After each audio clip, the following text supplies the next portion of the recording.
اللہ پاک بخشے ڈاکٹر عبد القدیر خان کو ایک دفعہ کلمہ پڑھ کے اس کی روح کو ہدیہ کریں، لا الہ الا اللہ محمد الرسول اللہ۔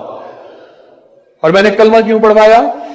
فرمایا جو کسی کو ایک دفعہ کلمہ پڑھ کے دیتا ہے ہدیہ، آپ کا کوئی عزیز، آپ کا کوئی دوست، آپ کا کوئی مخلص، آپ کا کوئی جاننے والا فوت ہو گیا، آپ کو کسی پل میں یاد آیا اور آپ نے اسے ایک دفعہ کلمہ پڑھ کے دے دیا، اب تو ہمارے تو مجمع نے کلمہ پڑھا، پوری دنیا میرے ساتھ شامل ہے، انہوں نے کلمہ پڑھا۔ اب ایک دفعہ کلمہ پڑھنے کے ذرا فائدے سن لیے، ذرا توجہ اپنی متوجہ کر لیں، توجہ متوجہ کر لیں۔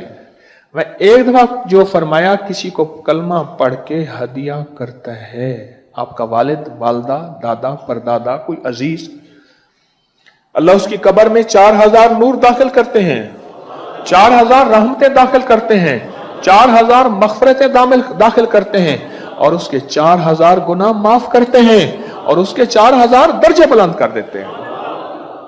ایک دفعہ کلمہ لا الہ الا اللہ محمد الرسول اللہ۔